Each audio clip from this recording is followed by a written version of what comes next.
سامعین و ناظرین السلام علیکم۔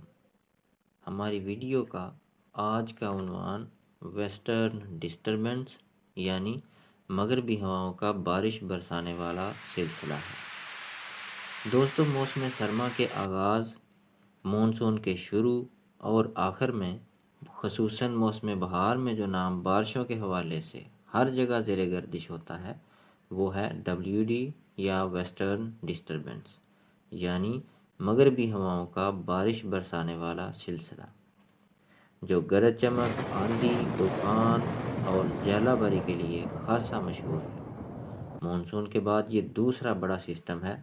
سوال یہ پیدا ہوتا ہے کہ ویسٹرن ڈسٹربنس آخر ہے کیا، اس کی تشکیل کہاں ہوتی ہے اور اس کا دائرہ کار کیا ہے؟ ویسٹرن ڈسٹربنس منطقہ حارہ یعنی ٹراپکس سے شمال اور جنوب میں واقع منطقہ معتدلہ یعنی ٹیمپریٹ ریجن، شمالی و جنوبی میں پیدا اور بارش کا سبب بننے والے طوفانی سلسلے ہیں۔ یہاں ہم صرف شمالی نصف کرہ میں بننے والے سلسلے جو پاکستان کو متاثر کرتے ہیں کا ذکر کریں گے، جنہیں عرف عام میں ویسٹرن ڈسٹربنسز یا WD کہا جاتا ہے۔ ویسٹرن ڈسٹربنس منطقہ معتدلہ میں بننے والا طوفانی سسٹم ہے جس کی ابتدا بحیرہ روم سے ہوتی ہے۔ بحیرہ روم کے علاقوں میں بننے والا یہ سسٹم ایران، افغانستان، پاکستان، ہندوستان سمیت خطے کے دوسرے علاقوں میں بارش اور برف باری وغیرہ کا سبب بنتا ہے۔ ویسٹرن ڈسٹربنس کی تشکیل کو اگر سادہ الفاظ میں بیان کیا جائے تو آپ یوں سمجھ لیں کہ یوکرین پر ہوا کا زیادہ دباؤ یعنی ہائی پریشر مستحکم ہو جاتا ہے تو قطبی سرد ہوا بحیرہ روم کی جانب موجود نسبتاً گرم علاقوں میں دخل اندازی شروع کر دیتی ہے۔ ہوا زیادہ دباؤ سے کم دباؤ کی طرف چلتی ہے، یہ بات آپ بخوبی جانتے ہیں۔ یہ دخل اندازی ویسٹرن ڈسٹربنس کے بننے کے لیے ضروری عمل سائیکلوجینیسس کی راہ ہموار کرتی ہے۔ قطبی سرد ہواؤں، جیٹ سٹریم اور بحیرہ روم طاس کی نامالود نسبتاً گرم ہواؤں کے زیر اثر ہوا کا کم دباؤ تشکیل پا جاتا ہے، جسے ویسٹرن ڈسٹربنس کہا جاتا ہے۔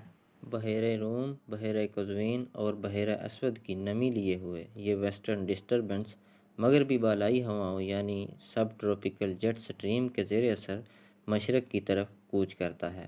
رفتار عموماً 30 سے 40 کلومیٹر فی گھنٹہ ہوتی ہے، لیکن زیادہ بھی ہو سکتی ہے۔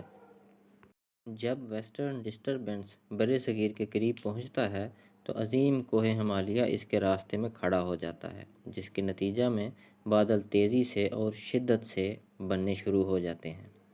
راجستھان اور ملحقہ علاقوں پر سائیکلونک سرکولیشن پیدا ہو جاتی ہے جو بحیرہ عرب یا خلیج بنگال کی نمی ویسٹرن ڈسٹربنس کو مہیا کرتی ہے۔ یہی وجہ ہے کہ اپنی تشکیل سے لے کر سب سے زیادہ بارش برف باری پاکستان، ہندوستان میں ہی ہوتی ہے۔ یہ بارشیں گندم سمیت ربی کی مختلف فصلوں کے لیے آب حیات کا کردار ادا کرتی ہیں۔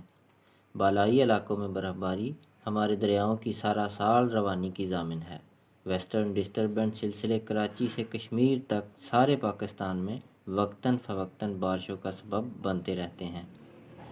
ویسٹرن ڈسٹربنس کے پہنچنے پر مطلع ابر آلود ہو جاتا ہے، راتیں کم سرد اور پروا چلنے لگتا ہے، اور سلسلہ گزرنے کے ساتھ ساتھ جوں ہی قطبی سرد ہوا پہنچتی ہے تو شدید سردی، دھند اور کورے کا باعث بنتی ہے۔ موسم سرما اور بہار کے بعد ویسٹرن ڈسٹربنس کی تعداد میں کمی ہو جاتی ہے، لیکن وقتاً فوقتاً بارش کا سبب بنتے رہتے ہیں۔ ان مئی جون کے دنوں میں پاکستان اور بھارت خصوصاً شمالی علاقوں میں پری مونسون بارشوں کا ایک بڑا سبب بھی ویسٹرن ڈسٹربنس ہی ہے۔ موسم برسات کے اختتام اور موسم بہار میں ویسٹرن ڈسٹربنس کی آمد طوفانی موسم کا پیش خیمہ ہوا کرتی ہے۔ آندھی، ژالہ باری، شدید گرج چمک اور کبھی کبھار ٹورنیڈو بھی اس کے ساتھ منسلک ہیں۔ مئی جون جیسے خشک مہینوں میں سندھ، بلوچستان، جنوبی پنجاب سمیت مختلف علاقوں میں آندھی، ڈسٹ سٹارم اور ریت کے طوفانوں کی تشکیل کا بھی ذمہ دار یہی ویسٹرن ڈسٹربنس ہے۔ بعض اوقات مونسون سیزن میں ویسٹرن ڈسٹربنس مونسون ٹرف میں شامل ہو جاتا ہے، جس کا نتیجہ سیلابی بارشوں کی صورت نکلتا ہے۔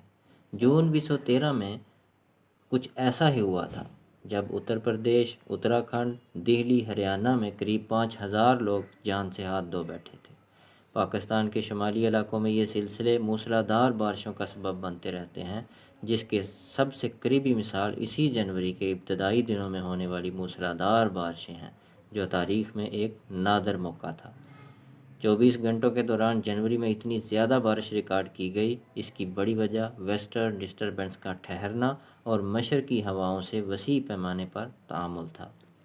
ویسٹرن ڈسٹربنس کی شدت اور تعداد تقریباً ہر سال مختلف ہوتی ہے۔ موسم سرما 2003 اور 2013 بہت اچھے سلسلے آئے تھے۔ پاکستان میں موسلادھار بارشیں ہوئی تھیں۔